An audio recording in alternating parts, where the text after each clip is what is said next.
Hello student. Previous video में हम लोग plasticity index, shrinkage index, liquidity index और कंसिस्टेंसी इंडेक्स के बारे में डिटेल डिस्कशन कर चुके हैं।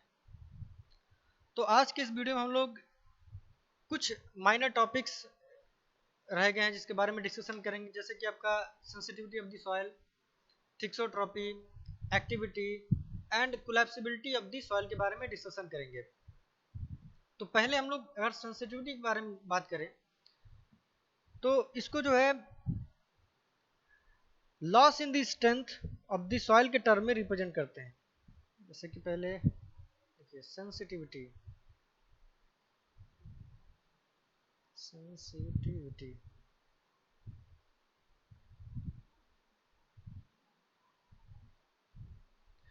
तो this is loss in strength of soil is represented in term of sensitivity. अब यह जो है लॉस इन द स्ट्रेंथ कैसे होगा, तो इसको हम डिनोट कर सकते हैं degree of disturbance of the sample. Sample कैसे डिस्टर्ब हो रहा है, जैसे कि अगर हम एट साइट पे जा रहे हैं तो साइट पे अगर हमको सॉइल की टेस्टिंग करनी है तो साइट से हम सॉइल को जो है वहां से हम एक्सक्वेट करेंगे। तो ड्यूरिंग द एक्सक्वेशन अब मान लीजिए हमको वाटर कंटेंट निकालना है, स्पेसिफिक ग्रेविटी जो हमको जो है निकालना है, ठीक है। तो इन सब टेस्ट के लिए क्या हम सॉइल सैंपल को जो है साइड से लेंगे। तो जब भी एक्सक्वेशन करेंगे तो कभी कभी ऐसा होता है कि जो सॉइल है उसके स्ट्रक्चर जो है या फिर जो उसके जो ग्रेन्स हैं, ठीक है, वो डिस्टर्ब हो जाते हैं, ठीक है, वो रिमोल्डेड हो जाते हैं। तो रिमोल्डेड होने के कारण क्या है, उसमें कुछ ना कुछ चेंजेस हो जाते हैं, ठीक है। सेम वाटर कंटेंट में जो है आपका जो कह लीजिए कि जो स्ट्रेंथ है, ठीक है, जब उसमें कुछ भी चेंज होगा, जैसे कि जब एक्सक्वेट कर रहे हैं तो जो मॉलिक्यूल्स हैं सॉइल के वो डिस्टर्ब हो जाते हैं, ठीक है।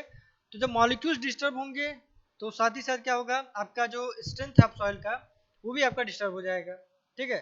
तो इसको जो है हम एक रेशियो के टर्म में जो है डिफाइन करते हैं, ठीक है। जैसे कि इसका रेशियो का है undisturbed shear strength to the remoulded shear strength, ठीक है। जिसका इसका इसको इस तरह रिप्रेजेंट कर सकते हैं।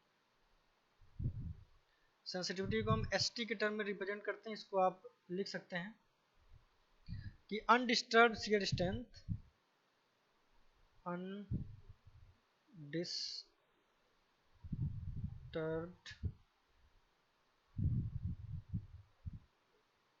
Shear strength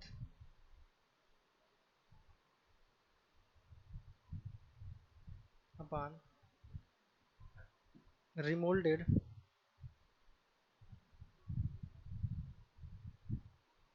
shear strength.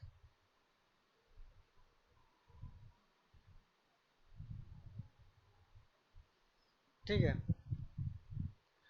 तो सेंसिटिविटी को जो है हम लोग डिस्क्राइब कर सकते हैं पॉइंट वाइज। इसको एक टेबल है, इसको ड्रा कर लीजिए, इसको इरेज कर रहे हैं। तो सेंसिटिविटी क्या होता है,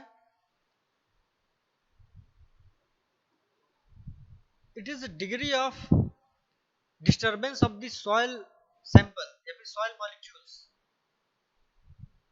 तो जब आपका जो जितना डिग्री ऑफ डिस्टर्बेंस होगा उतना आपका लॉस इन दी स्ट्रेंथ होगा, loss in the strength of the soil. तो जितना स्ट्रेंथ में लॉस होगा उतने ही आपका जो है सेंसिटिविटी इंक्रीज होती रहेगी। जैसे कि अगर हम इसको टेबलेट फॉर्म में रिप्रेजेंट करें तो यहाँ एक साइड में सेंसिटिविटी पुट कर देना, सेंसिटिविटी, और यहाँ पे जो है डिस्क्रिप्शन। तो साथ ही साथ अब आप नोट डाउन करते रहिए।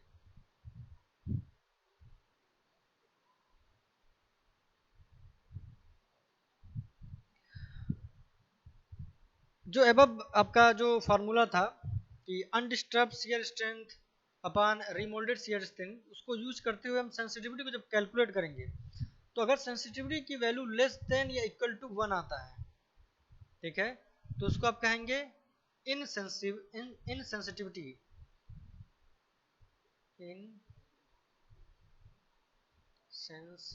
इसको नोट डाउन करते रहिए।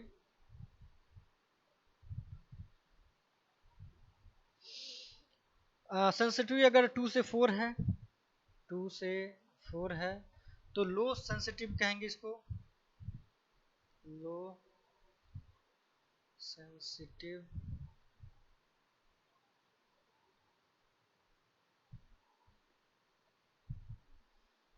वही अगर आपका 4 से 8 सेंसिटिविटी आ रहा है तो उसको मीडियम सेंसिटिव कहेंगे।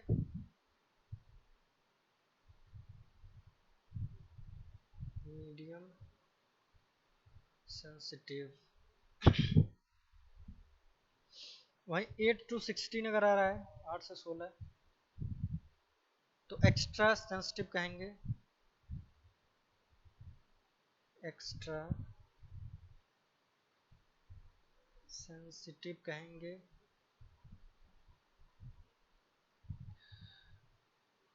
ग्रेटर देन 16 अगर आपका वैल्यू अगर आ रहा है तो उसको आप क्विक या अनस्टेबल कहेंगे।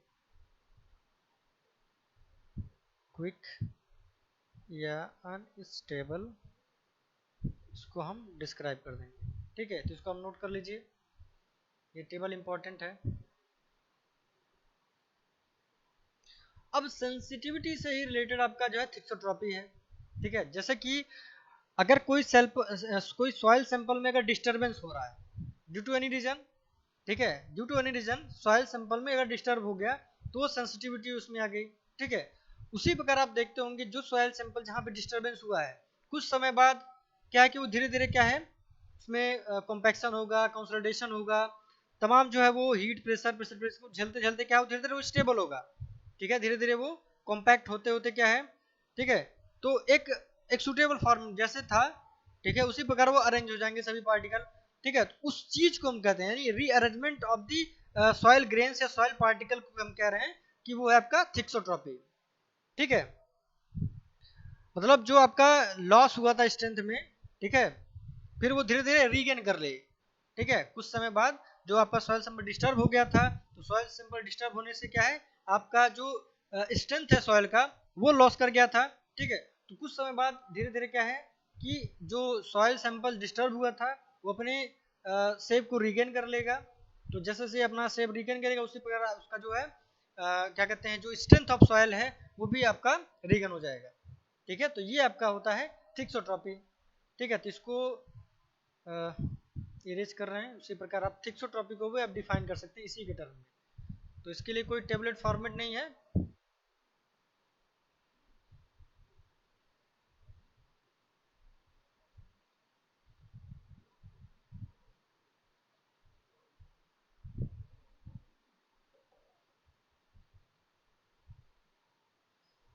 ठीक है, इसको लिख लिए thixotropy.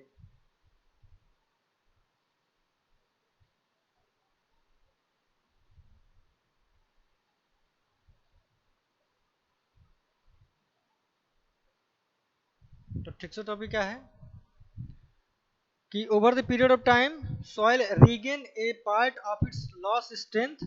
This property of soil by virtue of its regain a part of its lost strength at constant water content।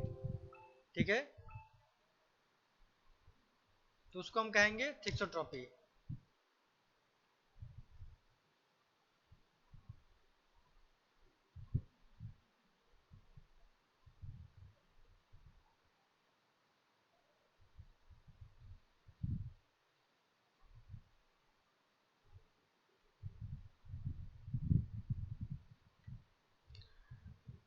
Next हम लोग एक्टिविटी के बारे में डिस्कशन करेंगे। Activity of the soil.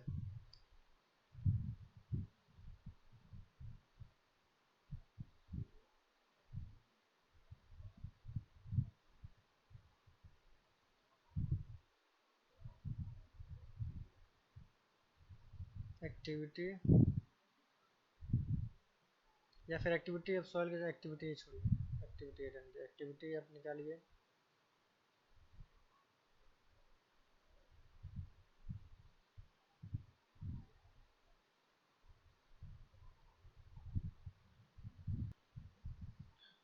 तो एक्टिविटी को जो है हम रेशियो के टर्म में डिफाइन कर सकते हैं कि it is defined as the ratio of the plasticity index to the percentage of the particle present in the soil.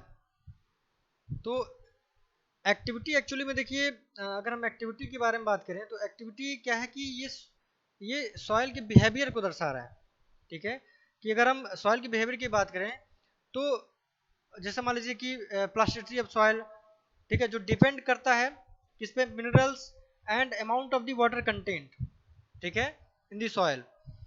तो उसी प्रकार क्या एक्टिविटी क्या है कि अगर जो है आपका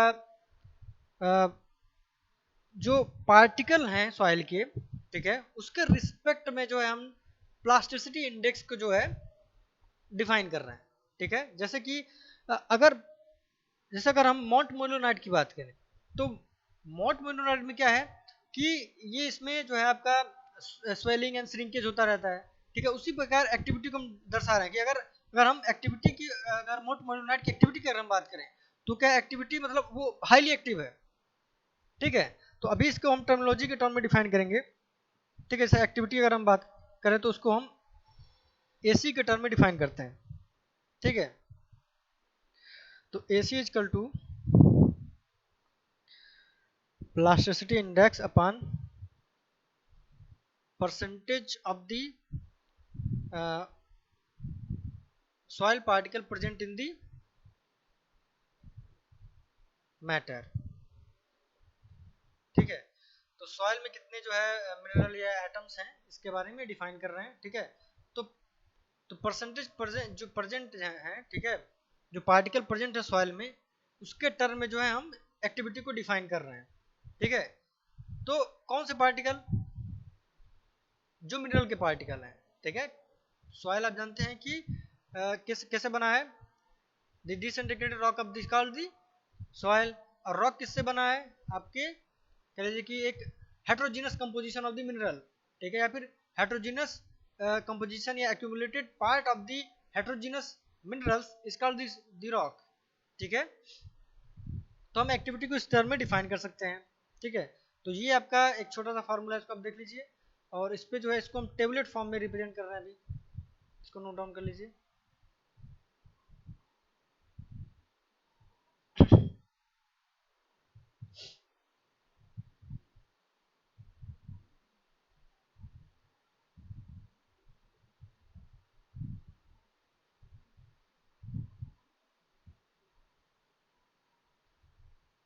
एक्टिविटी डिस्क्रिप्शन।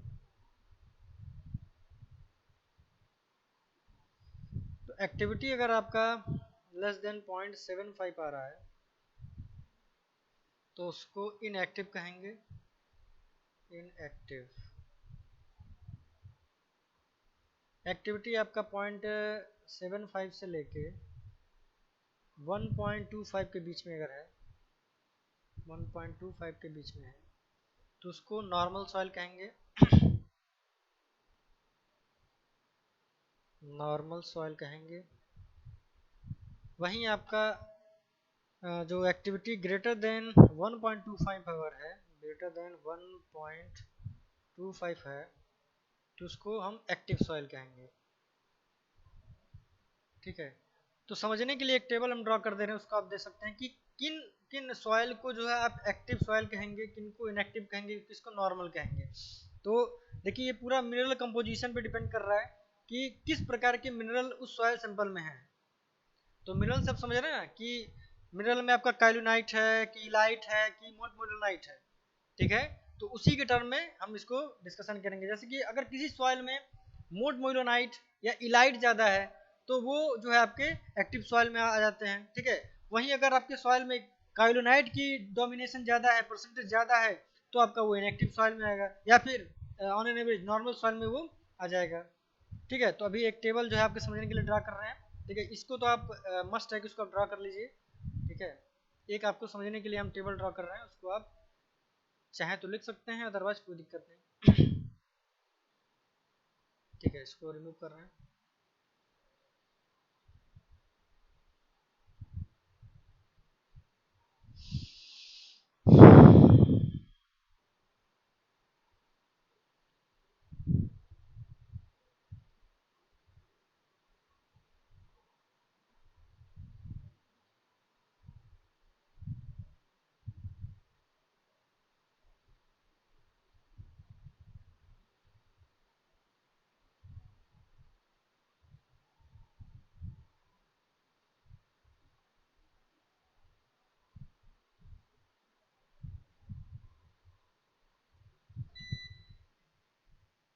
ठीक है। तो एक कुछ मिनरल हम उसको नो पॉइंट आउट कर रहे हैं, और ऑन एवरेज क्या एक्टिविटी आ सकता है इसके बारे में हम जो है डिस्कशन कर रहे हैं। जैसे मान लीजिए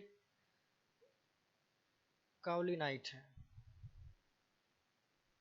काउलिनाइट, अगर किसी सॉइल में काउलिनाइट मिनरल है तो उसका एक्टिविटी जो है आपका 0.3 से 0.7 के आसपास में आपका एक्टिविटी आएगा। ठीक है। वहीं अगर आप इलाइट की बात करें, इलाइट,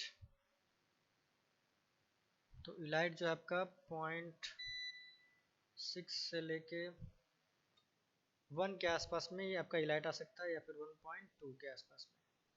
ठीक है। अगर मोंट मोलोनाइट की बात करें, मोंट मोरिलोनाइट, तो ये आपका एक्टिव सॉइल होता है।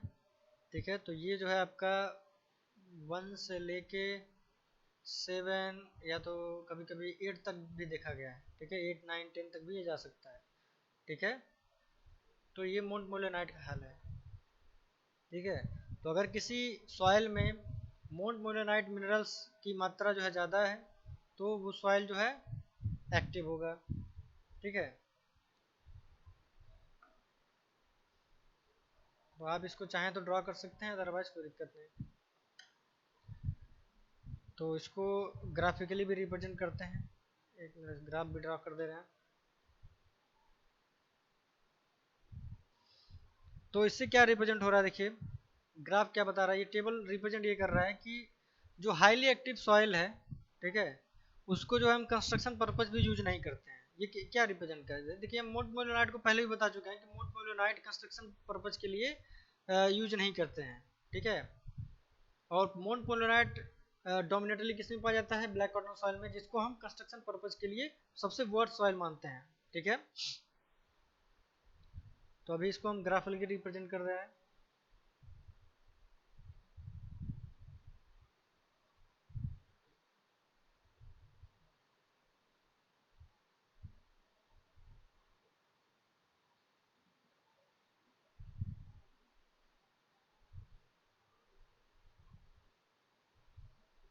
ये आपका प्लास्टिसिटी इंडेक्स है, आईपी।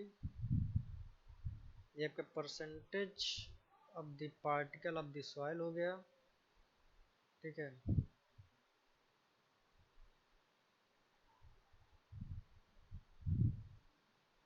ठीक। तो इस रीजन को देखिए हम लोग एक्टिव कहते हैं, ये एक्टिव है। ठीक। और यहाँ पे आपका जो एसी की वैल्यू है, एसी इस कर्व पे 1.25 के आसपास में आता है, और यहाँ पे एसी की वैल्यू इस कर्व पे जो है आपका 0.75 आता है। ठीक है। तो ये रीजन आपका एक्टिव हो गया। ठीक। ये रीजन आपका नॉर्मल है।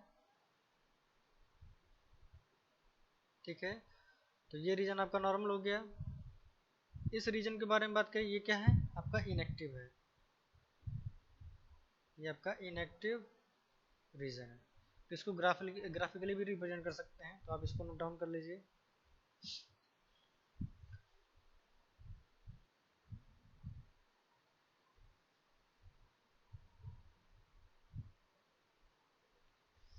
तो इसको रिमूव कर रहे हैं।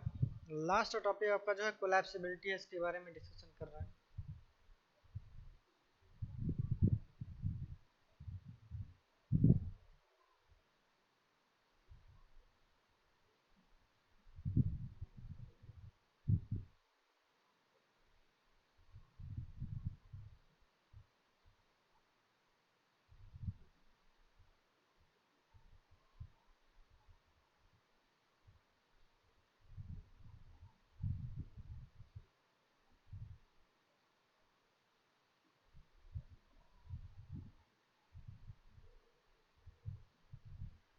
तो कोलैप्सिबिलिटी के बारे में हम लोग एक छोटा सा डिस्कशन ये किए थे कि जब हम लोग लॉयस सॉइल के बारे में डिस्कशन कर रहे थे कि लॉयस आपका क्या है, हाईली कोलैप्सिबल सॉइल है।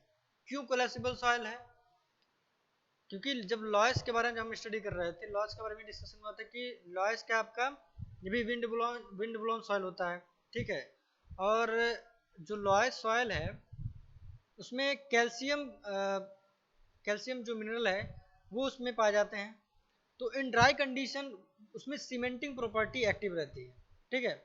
लेकिन जैसे उसमें हम कुछ वाटर कंटेंट या फिर वाटर के कुछ मॉलिक्यूल्स या फिर कुछ उसमें सैचुरेट अगर हम उसके करते हैं लॉइस को, ठीक है, तो क्या होता है कि वो सडन जो उसकी कैल्शियम की प्रॉपर्टी जो सीमेंटिंग प्रॉपर्टी है वो लूज कर जाती है और वो नीचे की तरफ सबसाइड कर जाती है, ठीक है, वो नीचे की तरफ कोलैप्स करना स्टार्ट कर देता है, ठीक है। तो कोलैप्सिबिलिटी इसी टर्म से रिलेट कर रहा है कि अगर हम किसी सॉइल में, ठीक है, किसी सॉइल का अगर वॉल्यूम डिक्रीज कर रहा है सडनली, ठीक है, लार्ज डिक्रीज के लोग अगर हो रहा है, इसका मतलब कि आपने वाटर कंटेंट जो है उसमें इंक्रीज हो रहा है, ठीक है, वाटर कंटेंट इंक्रीज हो रहा है और उसका वॉल्यूम डिक्रीज कर रहा है without any increase in the pressure, ठीक है, बिना किसी प्रेशर लगाए हम देख रहे हैं कि उसका वॉल्यूम क्या है, कम हो रहा है। तो ये जो है आपको मोस्टली जो है आपको लॉयस जो सॉइल है उसमें आपको देखने को मिलेगा, ठीक है। तो लॉयस सॉइल में क्या होता है कि इन ड्राई कंडीशन क्योंकि उसमें कैल्शियम के कुछ मिनरल होते हैं, कैल्शियम के कुछ पार्ट होते हैं, इसलिए क्या है वो सीमेंटिंग प्रॉपर्टीज में एक्ट करने लगता है इन ड्राई कंडीशन।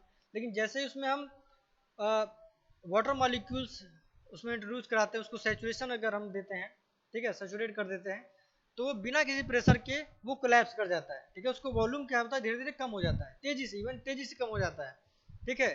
तो जैसे जैसे हम जो है सैचुरेशन बढ़ाते जाते हैं उसका लार्ज वॉल्यूम कह लीजिए तेजी से जो है घटता है, ठीक है, बिना any application of the pressure, ठीक। तो इसको हम कहते हैं कोलैप्सिबिलिटी, जिसको हम रिप्रेजेंट कर सकते हैं कोलैप्सिबिलिटी, इसको हम CP इक्वल टू कह सकते हैं delta V variation in the volume upon initial volume, ठीक है, V0, और हाइट के टर्म में भी इसको हम डिनोट कर सकते हैं,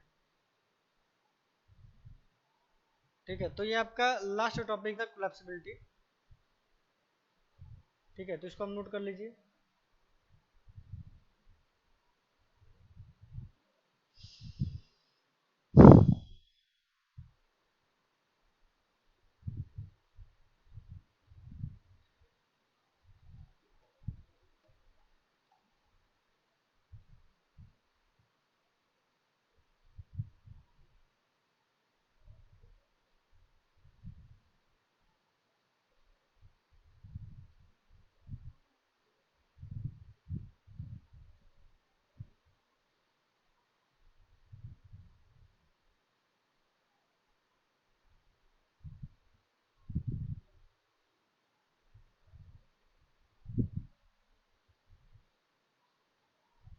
तो प्रॉब्लम पे आते हैं।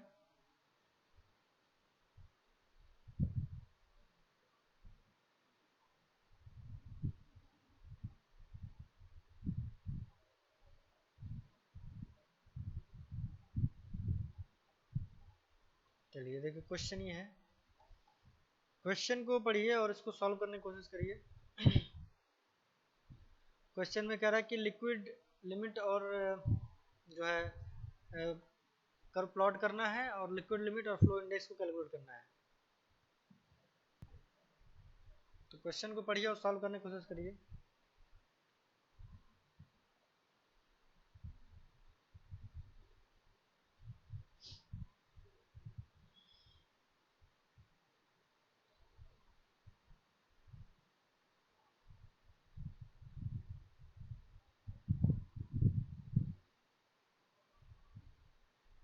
चलिए देखिए क्वेश्चन क्या कह रहा है, क्वेश्चन पढ़िए।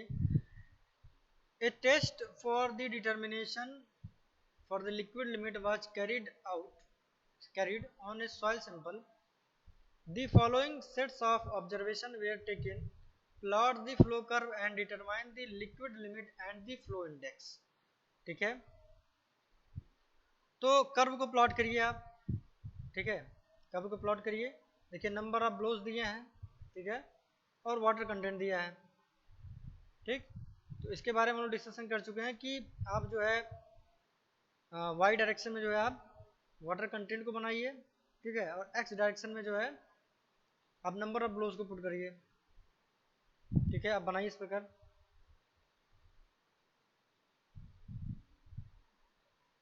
क्योंकि जब तक आप जो है कर्व को प्लॉट नहीं करेंगे तब तक आपको नंबर ऑफ ब्लोज, क्योंकि नंबर ऑफ ब्लोज आपको 25 पे कैलकुलेट करने हैं, ठीक है।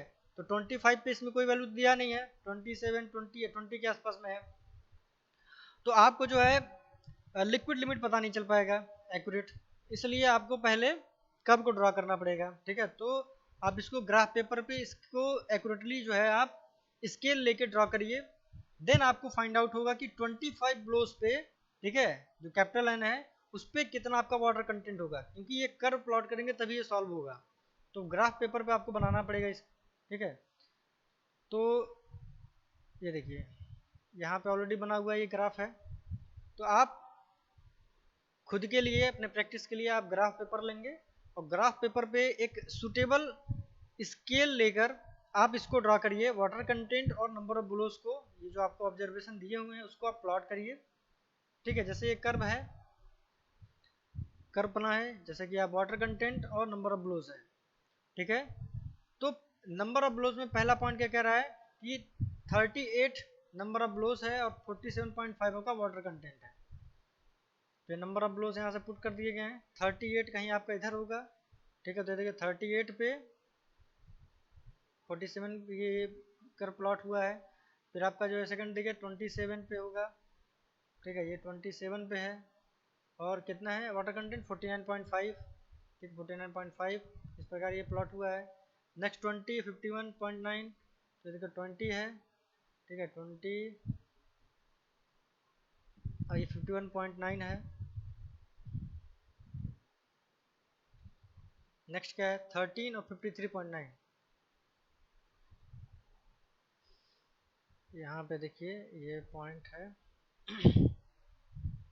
13 और 51.9, ठीक है, 53.9 हो गई, तो ये कर्व तो प्लॉट हो गया, उसके बाद इसको हम एक्सटेंड करते हैं, ठीक है। तो कर्व को जब ये आप जब बना लेंगे यहाँ तक ये बनेगा, ठीक है, यहाँ तक ये बनेगा और यहाँ तक ये बनेगा। अब एक्सटेंशन वाला पार्ट में बताया, एक्सटेंशन भी बाद में कर देंगे इसको,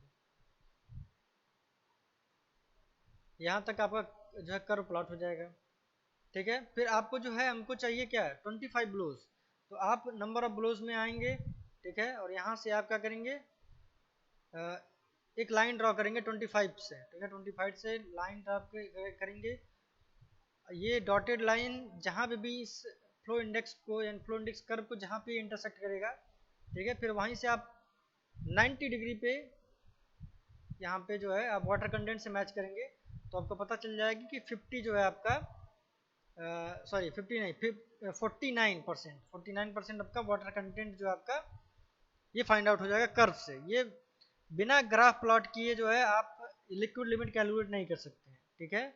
आप इसको, इसमें कोई फार्मूला भी नहीं बनाना, इसको आप ग्राफ से ही आपको इसको फाइंड आउट करना पड़ेगा, तो ग्राफ पे आपको प्लॉट करना पड़ेगा, तो लिक्विड लिमिट कितना आएगा 49%, ठीक है। तो प्लास्टिसिटी क्या बोल रहा है आपको, फ्लो इंडेक्स कैलकुलेट करने कह रहा है, ठीक है, फ्लो इंडेक्स कह रहा है, तो कर्व आपका प्लॉट हो जाएगा इससे, ठीक। तो आप टेक्स्ट बुक में देखिएगा आपको लिखा होगा कि फ्लो इंडेक्स के लिए W1 माइनस W3, ठीक है, तो W1 और W3 आपको कैलकुलेट करना है, ठीक है। तो W1 W3 कैलकुलेट करने के लिए आपको पहले N2 अपान N1 की वैल्यू फाइंड आउट करनी पड़ेगी, ठीक है। तो N2 अपान N1 जो है हम 100 अपान 10 हमेशा बाय डिफॉल्ट लेके चलते हैं, ठीक है। N2 की वैल्यू 100 और N1 की वैल्यू 10 लेंगे, ठीक है, नंबर ऑफ ब्लोज इसमें 100 और 10 लेके चलेंगे। तो यहाँ देखिए हम कर्व में ही अपना जो हम जब ग्राफ प्लॉट करेंगे तो 10 से ही पहले स्टार्ट करेंगे और उसको 100 तक जरूर लेके जाएंगे, ठीक है। 100 तक लेके गए, कर्व हमारा क्या है, जो नंबर ऑफ ब्लोज है 10 से लेके 100 तक हमने ऑलरेडी उसको प्लॉट किया है, ठीक है। अब हम जो है जो फ्लो इंडेक्स कर्व है हम इसको एक्सटेंड करेंगे, ठीक है।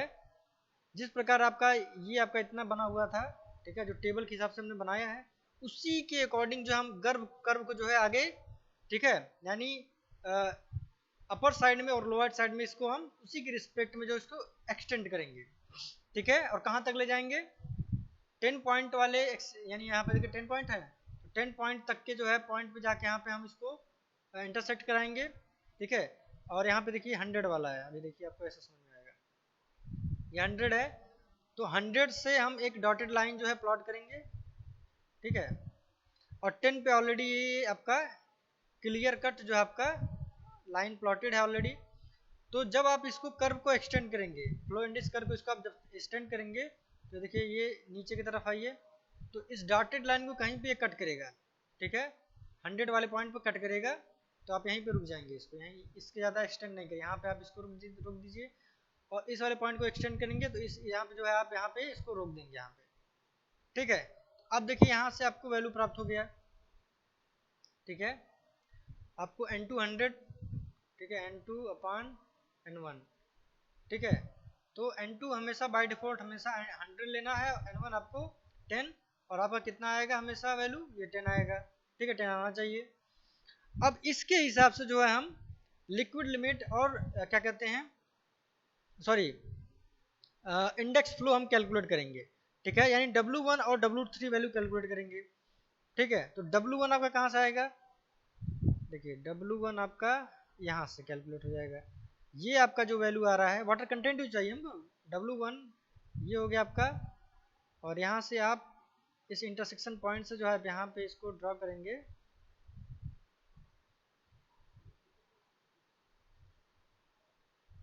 ठीक है।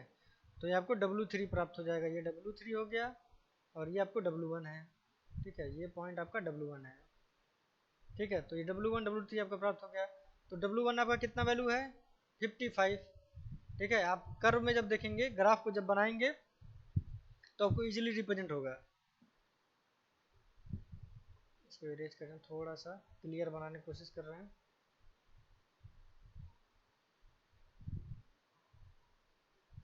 तो ये पॉइंट क्या है आपका, आ जाएगा W1, वाटर कंटेंट 1 आ जाएगा, ये वाटर कंटेंट 3। तो W1 आपका क्या है, देखिए IF का फॉर्मूला क्या था, IF equal to W1 minus W3। तो W1 आपका क्या, ग्राफ में देखेंगे तो W1 की वैल्यू आपका जो है 55 आएगा, ठीक है। यहाँ पे क्लियरली दिख नहीं रहा है क्योंकि ये एक्चुअल रिप्रेजेंटेशन ग्राफ का नहीं है, ठीक है। तो आप अपने से एक बार ट्राई करिएगा, ग्राफ पेपर लीजिएगा, एक पर्टिकुलर स्केल डिसाइड करते हुए इसी प्रकार आप बनाएंगे, जो आपका नंबर ऑफ ब्लोस है उसका 10 से स्टार्ट करिएगा, कोशिश ये करिएगा 10 से स्टार्ट करिएगा और 100 तक जाइएगा, ठीक है। चूंकि ये लॉगरिथम कर्व है, ठीक है, अगर आप लॉगरिथम नहीं लेंगे, लॉगरिथम कर्व नहीं ड्रॉ करेंगे तो ये जो है स्ट्रेट लाइन नहीं आएगा, ठीक है। तो इंडेक्स फ्लो जो आपका जो कर्व बनेगा वो कुछ इस शेप में बनेगा, तो ऐसे हमको नहीं चाहिए, हमको स्ट्रेट चाहिए, ठीक है। तो लॉग कर्व हम प्लॉट करते हैं, ठीक। तो इंडेक्स फ्लो के लिए IF इक्वल टू क्या होगा आपको, W1 माइनस W3, ठीक है। तो W1 आपका जब ग्राफ में देखेंगे तो वो 55 आएगा, और W3 अगर आप देखेंगे कर्व में तो 42 आएगा, ठीक है।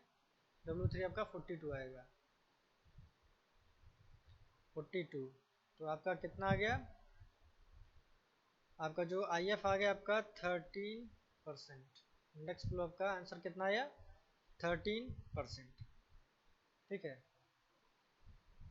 तो इसको आप नोट कर लीजिए। चलिए, तो नेक्स्ट प्रॉब्लम जो है इसको आप देख लीजिए, ठीक है। नेक्स्ट प्रॉब्लम इसको आप देखिए और सेल्फ ट्राई करिए, खुद से ट्राई करने की कोशिश करिए, ठीक है। इसको आप देख लीजिए, नोट कर लीजिए, और इसको आप खुद से करने की कोशिश करिए, ठीक है।